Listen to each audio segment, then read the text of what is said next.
سال ہے 1972۔ جاڑا جا چکا ہے اور لاہور باہر دکھلا رہا ہے، مگر ایسے میں میو ہسپتال کے ایک بستر پر پڑے ایک شاعر کو یقین ہو چکا تھا کہ یہ اس کی زندگی کی آخری بہار ہے۔ پیٹ کا کینسر اپنا کام کر چکا تھا، اس کے پاس وقت کم تھا۔ وہ اتنا بڑا شاعر تھا کہ اس کی کسی بھی بڑے سے بڑے ادارے سے وابستگی اس کے لیے نہیں، اس ادارے کے لیے اعزاز تھی۔ اس ادارے کے لوگ جانتے تھے کہ یہ اس کا آخری وقت ہے اور اسے مالی مدد کی اشد ضرورت ہے۔ اس لیے اس شاعر کا دوست ریڈیو پاکستان لاہور کے ایڈیشنل ڈائریکٹر کے دفتر میں تھا اور علاج کے لیے رقم بروقت جاری نہ کرنے پر بحث تلخ کلامی تک پہنچ چکی تھی۔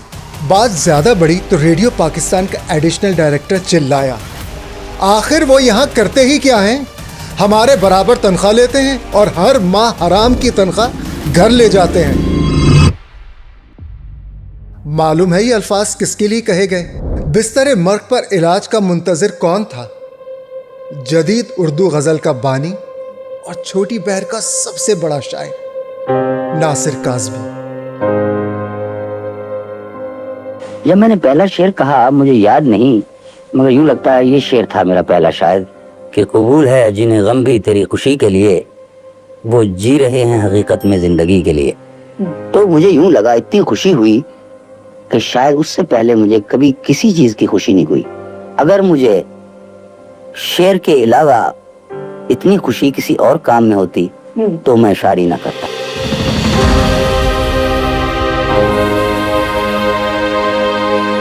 اگست 1947 کی ایک رات ہے۔ امبالہ کی تنگ گلیوں میں سناٹا اور خوف چھایا ہوا ہے۔ دروازے بند ہیں مگر گھروں کے اندر سب جاگ رہے ہیں۔ ایسے ہی ایک گھر میں سامان باندھا جا رہا تھا۔ پرانے صندوقوں میں کپڑوں کے ساتھ یادیں بھی رکھی جا رہی تھیں۔ صبح ہونے سے پہلے قافلہ روانہ ہو گیا۔ گھر، درخت، بچپن سب پیچھے رہ گیا، مگر یادیں ساتھ چلی آئیں۔ ناصر اپنے ساتھ کچھ کپڑے، کچھ کتابیں اور اجڑے ہوئے امبالے کی یادیں ساتھ لے آیا۔ عمارتیں تو جل کر راکھ ہو گئیں، عمارتیں بنانے والے کیا ہوئے؟ اکیلے گھر سے پوچھتی ہے بے کسی، تیرا دیا جلانے والے کیا ہوئے؟ وطن چھوڑنے پر ناصر نے جو محسوس کیا اور ہجرت کے سفر میں جو کچھ دیکھا، یہی درد شعروں میں ڈھل گیا۔ وہ صبح آتے آتے رہ گئی کہاں، جو قافلے تھے آنے والے کیا ہوئے؟ میں ان کی راہ دیکھتا ہوں رات بھر، وہ روشنی دکھانے والے کیا ہوئے؟ یا ہم تو بوجھ ہیں زمین کا، یہ آپ ہم تو بوجھ ہیں زمین کا، زمین کا بوجھ اٹھانے والے کیا ہوئے؟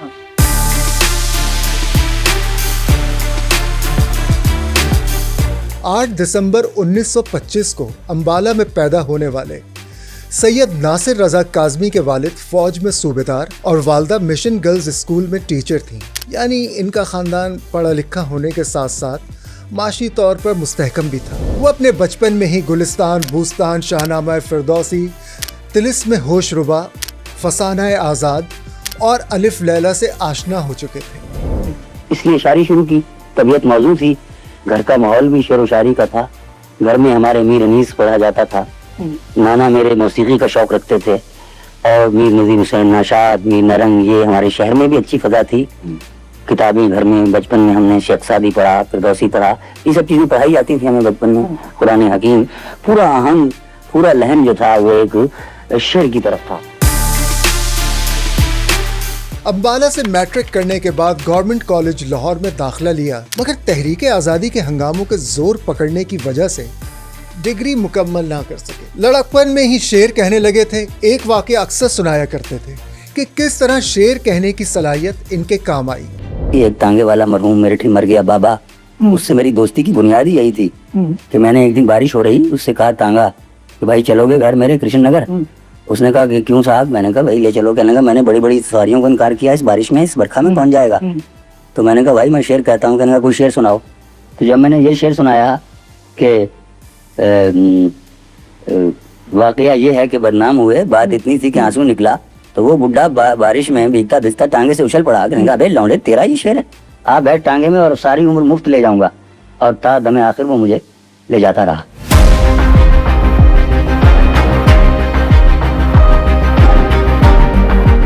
انیس سو سینتالیس میں پاکستان بن گیا. امبالہ میں ایک بڑے گھر میں رہنے والے ناصر کاظمی کو کرشن نگر لاہور کے 2 کمروں کے فلیٹ میں رہنا پڑا. وہ شاید ڈپریشن میں بھی مبتلا ہوئے مگر اظہار کی طاقت نے ہی انہیں اس صورتحال سے نکالا. رونقیں تھیں جہاں میں کیا کیا کچھ، لوگ تھے رفتگاں میں کیا کیا کچھ، اب کے فصلیں بہار سے پہلے رنگ تھے گلستان میں کیا کیا کچھ. کیا کہوں اب تمہیں خزاں والو، جل گیا آشیاں میں کیا کیا کچھ. دل تیرے باز سو گیا ورنہ شور تھا اس مقام میں کیا کیا کچھ.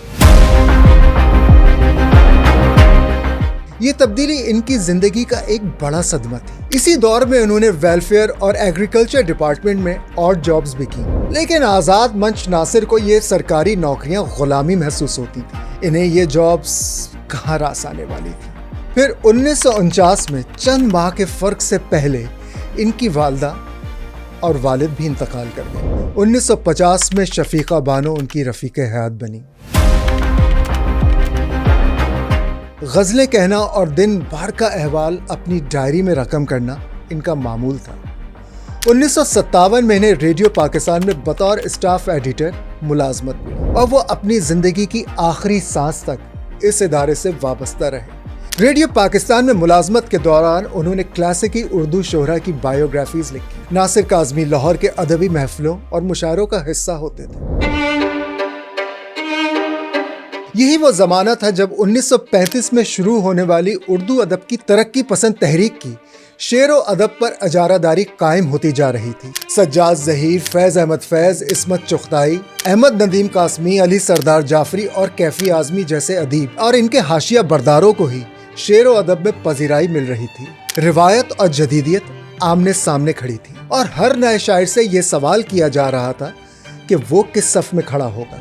مگر ناصر کاظمی کی طبیعت و شاعری دونوں ہی ایسی صف بندیوں سے آزاد تھی. انہوں نے اس تحریک کا حصہ بننے سے انکار کیا اور اس کی قیمت بھی چکائی. اس زمانے میں ترقی پسند تحریک کا حصہ نہ بننے والوں کے ساتھ جو رویہ اپنایا جاتا تھا اس کا اندازہ معروف ادیب و شاعر نعیم صدیقی کے ان الفاظ سے لگایا جا سکتا ہے.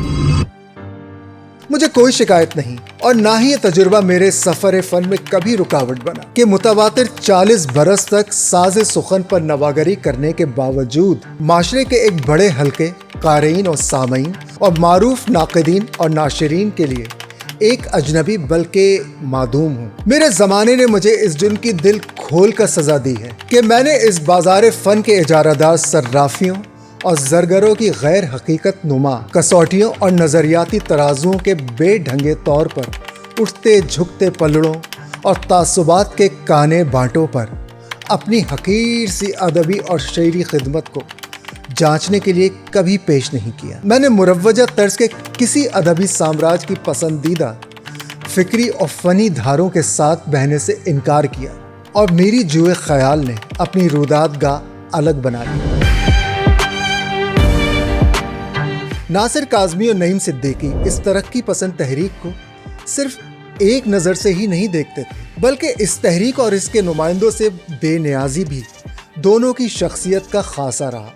ناصر کاظمی اپنے انداز سے شعر کہتے رہے. ترقی پسند تحریک کا حصہ نہ بننے کے باوجود ان کی شاعری کو عوامی مقبولیت کے ساتھ ساتھ نقادوں کی سند پذیرائی بھی ملتی رہی. یہ اور بات ہے کہ حکومت پاکستان نے ناصر کاظمی کی خدمات کا اعتراف بھی ان کے انتقال کے 52 سال بعد کیا. انہیں سن 2024 میں نشانہ امتیاز سے نوازا گیا. میرے سارے ہی شغل ایسے تھے جن کا تعلق تخلیق سے اور فنون لطیفہ سے ہے. موسیقی، شاعری، شکار، شطرنج، پرندوں سے محبت، درختوں سے محبت، یہ سب جو ہے معلوم ہوتا ہے کہ میرا مزاج لڑکپن سے عاشقانہ تھا. ناصر کی ایک اور خاص بات ان کا مشاہدہ تھا. وہ ان چیزوں میں بھی کہانی ڈھونڈ لیتے تھے جن پر عام لوگ شاید کبھی غور ہی نہ کریں. درخت، پتے، پرندے، چاند، بارش، دریا، رات، یہ سب ان کے اظہار کا ذریعہ تھا. رات پھیلی ہے تیرے سرمئی آنچل کی طرح، چاند نکلا ہے تجھے ڈھونڈنے پاگل کی طرح. وہ ایسی ہی معمولی سی چیزوں کو اپنی شاعری میں اس خوبصورتی سے پروتے تھے کہ ہر کوئی خود کو ان مناظر کا حصہ محسوس کرتا. ذرا سی بات سے ہی تیرا یاد آ جانا، ذرا سی بات بہت دیر تک رلاتی ہے. درخت کٹ گئے لیکن وہ ربط باقی رہا. تمام رات پرندے زمین پر بیٹھے رہے. لوگوں نے سوچا کہ شاید وہ بے خبر تھے، لیکن اصل بات یہ تھی کہ ناصر کی فطرت اور پسند دونوں مختلف تھیں. ناصر نے اپنی زندگی بہت رازداری سے گزاری. کبھی خود کو بڑا شاعر یا سیلیبریٹی ظاہر کرنے کی کوشش نہیں کی. بڑے بڑے ہوٹلوں اور مشاعروں کے بجائے لاہور کے چائے خانوں میں دوستوں کی محفلوں میں کلام سناتے اور مطمئن رہتے. ادیبوں نے بھی تو بہت سے ادیب اب کاروں میں چلتے نظر آتے ہیں. جو پتلے تھے موٹے ہو گئے ہیں، تو بعض ادیب ہوٹل میں آنا چھوڑ دیا انہوں نے. اب میرے دیکھتے دیکھتے وہ گھروں میں انہوں نے ڈرائنگ روم بنائے ہیں. اب باقاعدہ ان کے پاس ٹی سیٹ بھی ہیں. بھائی ہم تو سڑکوں پہ ہمارا ہوٹل تھا، آپ کو پتا درختوں کی چھاؤں ہماری یہ محفل ہوا کرتی تھی. ناصر کو مشاعروں کی مقبولیت تو نہیں مل سکی، مگر ان کا کلام جیسے جیسے شائع ہوتا رہا اپنی طاقت سے اپنا مقام آپ متعین کرتا چلا گیا. ملکہ ترنم نور جہاں، فریدہ خانم، مہدی حسن، نصرت فتح علی خان، تصور خانم نے ناصر کی غزلیں گائیں. مگر چھوٹے بہر کے بڑے شاعر کی کچھ غزلیں ایسی بھی تھیں جن کا گانا آسان نہیں تھا، جس کی ایک مثال ان کی غزل غم ہے یا خوشی ہے تو ہے. اتنی چھوٹی بہر کی غزل کو میوزک کمپوزرز نے انسنگیبل قرار دیا، مگر بالآخر نصرت فتح علی خان نے اس غزل کو گانے کا بیڑا اٹھایا اور ایسا گایا کہ سچ مچ ناصر کاظمی کے کلام کے ساتھ ساتھ خود کو بھی امر کر دیا. عابدہ پروین نے تیرے آنے کا دھوکا سا رہا ہے کو اپنے خاص صوفیانہ لہجے میں پیش کیا. دھوکا سا رہا ہے. جگجیت سنگھ نے دل دھڑکنے کا سبب یاد آیا گا کر ناصر کاظمی کے کلام کو نئی پہچان دی. دل دھڑکنے کا سبب یاد آیا. ملکہ ترنم نور جہاں اور آشا بھوسلے نے نیت شوق بھر نہ جائے کہیں کو اپنی دلکش گائکی سے نیا رنگ بخشا. دل میں ایک لہر سی اٹھی ہے ابھی کو تصور خانم اور غلام علی نے بھی گایا. دل میں ایک لہر سی اٹھی ہے. ان کے قریبی دوستوں میں ریاض قادر شمسی، حفیظ ہوشیار پوری، انتظار حسین، ابو الحسن نغمی اور غزل کے ممتاز شاعر احمد مشتاق شامل تھے. احمد مشتاق اکثر ناصر کے کرشن نگر والے فلیٹ پر آتے اور پھر دونوں اپنے اپنے دفتر روانہ ہو جاتے. لیکن ان کی سب سے گہری یاری تو نیچر سے تھی. کچھ اب سنبھلنے لگی ہے جہاں بھی، بدل چلا دور آسماں بھی. جو رات بھاری تھی ٹل گئی ہے، جو دن کڑا تھا گزر گیا وہ پتوں کی سرسراہٹ ہی نہیں، ہواؤں کی صدائیں بھی سن لیتے تھے. دل تو میرا اداس ہے ناصر، یہ شہر کیوں سائیں سائیں کرتا ہے.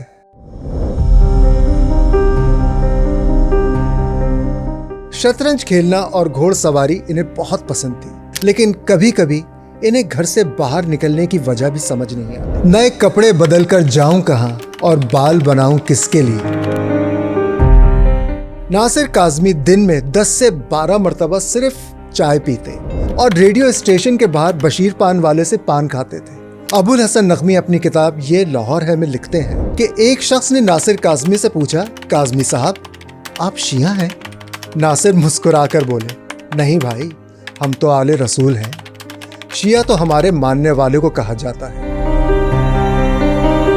ناصر کاظمی کے بیٹے حسن سلطان کاظمی کی مرتب کردہ ڈائری چند پریشاں کاغذ میں ناصر کاظمی کی یہ تحریر بھی ملتی ہے، میرا مذہب شاعری اور قبیلہ ہاشمی ہے.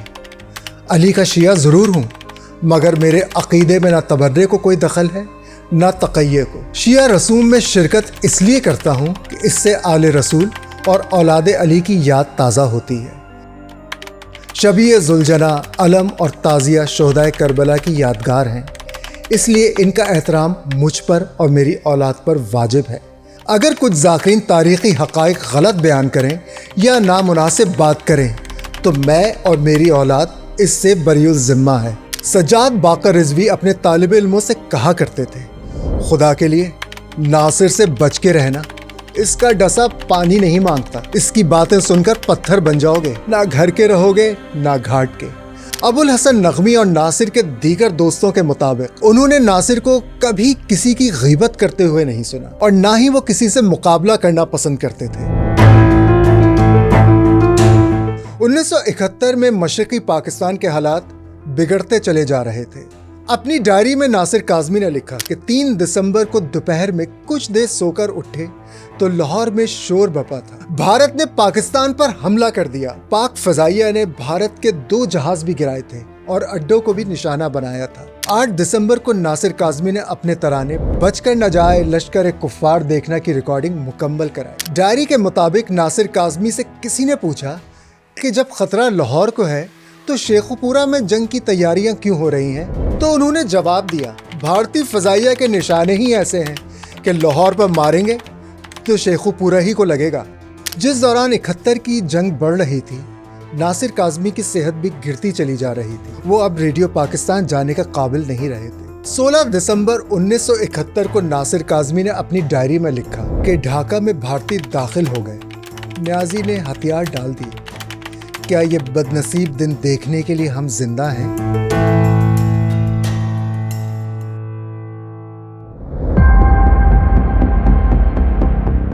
ناصر کاظمی کی صحت اتنی تیزی سے گرتی چلی گئی کہ چند ہفتوں بعد وہ میو اسپتال کے مستقل مقیم بن کر رہ گئے۔ فروری 1972 میں ناصر کاظمی کی بیماری نے شدت اختیار کی۔ ریڈیو پاکستان کے اسٹاف آرٹسٹ ہونے کی حیثیت سے علاج کے اخراجات سرکار کی ذمہ داری تھی، مگر ریڈیو پاکستان کی انتظامیہ نے ادائیگی سے منہ موڑ لیا۔ ابوالحسن نغوی ریڈیو پاکستان کے دفتر میں ایڈیشنل ڈائریکٹر کے ساتھ بحث میں الجھے ہوئے ہیں اور ایڈیشنل ڈائریکٹر تکبر سے کہتا ہے، ناصر کاظمی یہاں آ کر کرتے ہی کیا ہیں؟ ہمارے برابر تنخواہ لیتے ہیں اور ہر مہینے حرام کی تنخواہ گھر لے جاتے ہیں۔ ایڈیشنل ڈائریکٹر کی یہ جملے پورے دفتر میں گونج رہے تھے۔ بس پھر کیا تھا، ابوالحسن نغوی نے اے حمید سے مشورہ کیا اور فیصلہ ہوا کہ ریڈیو پاکستان سے میو ہسپتال تک جلوس نکالا جائے، جس کا مقصد ریڈیو پاکستان پر دباؤ ڈالنا تھا کہ وہ ناصر کے میڈیکل بلوں کی ذمہ داری قبول کرے۔ صحافی، ادیب اور کئی شعراء نے اس میں حصہ لینے کا اعلان کیا۔ بیماری کی حالت کے باوجود پروفیسر وقار عظیم جلوس میں شامل ہوئے۔ ہر چہرہ ایک امید لیے آگے بڑھ رہا تھا۔ جلوس روانہ ہوا اور جب ریڈیو پاکستان کے قریب پہنچا تو ڈاکٹر انور سجاد ہمت سے آگے بڑھے۔ ریڈیو پاکستان کے وڈیروں مرد آباد، ریڈیو پاکستان کے وڈیرے مرد آباد۔ ریڈیو پاکستان کے دفتر میں بیٹھے لوگوں کے لیے وہ الفاظ کیل کی طرح چبھ رہے تھے، مگر مجبوری ایسی تھی کہ کوئی کچھ نہ کر سکا۔ اس دوران انتظار حسین نے ایک کالم میں لکھا تھا کہ نغوی صاحب کو ہنگامہ کرنے کا شوق ہے، لیکن جب ملک کے بڑے بڑے ادیب اور شاعر اپنے حقوق کے لیے سڑکوں پر آ جائیں، اندازہ لگانا مشکل نہیں ہوتا کہ ہوا کس رخ پر چل رہی ہے۔ قافلہ میو ہسپتال کے دروازے تک پہنچ کر رک گیا۔ ہسپتال کے عملے نے کہا، آپ فیصلہ کر لیں، 2-3 لوگ ہی ان سے مل سکتے ہیں۔ ابوالحسن نغوی اور فریدہ خانم اندر گئے۔ فریدہ نے اپنی آواز کو سنبھالتے ہوئے ناصر کو دیکھا اور ان کا شعر پڑھ دیا، گرفتہ دل ہے بہت آج تیرے دیوانے۔ خدا کرے کوئی تیرے سوا نہ پہچانے۔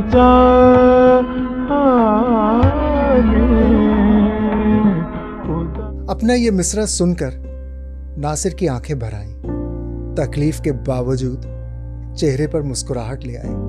اپنے یار ترادار نغوی صاحب کا شکریہ ادا کیا اور کہا کہ نغوی صاحب، یہ چھوٹے چھوٹے ہنگاموں سے کام نہیں چلے گا، عنقریب بڑا ہنگامہ ہونے والا ہے۔ سب نے محسوس کیا کہ یہ جملہ دوستوں سے جدائی کا پیشگی اعلان ہے۔ اس جملے کے بعد ہونٹ ساکت ہو گئے، مگر آنکھیں کلام کرتی رہیں۔ بقول انور مسعود، کلام کرتی نہیں میری چشم تر جیسے، تمہیں نہیں ہے میرے حال کی خبر جیسے۔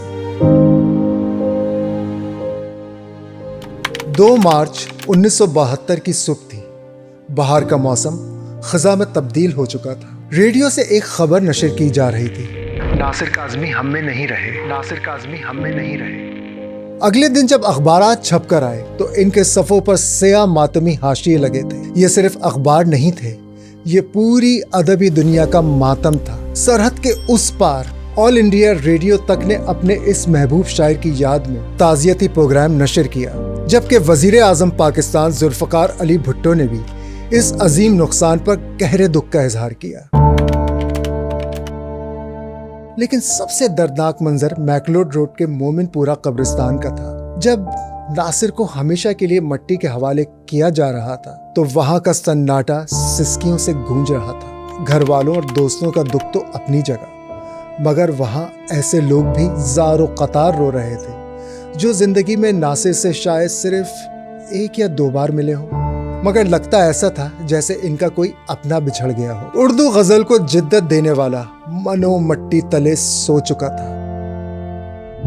وہ ہجر کی رات کا ستارہ، وہ ہم نفس، وہ ہم سخن ہمارا، سدا رہے اس کا نام پیارا، سنا ہے کل رات مر گیا وہ رات کا بے نوا مسافر، وہ تیرا شاعر، وہ تیرا ناصر، تیری گلی تک تو ہم نے دیکھا تھا، پھر نہ جانے کدھر گیا وہ۔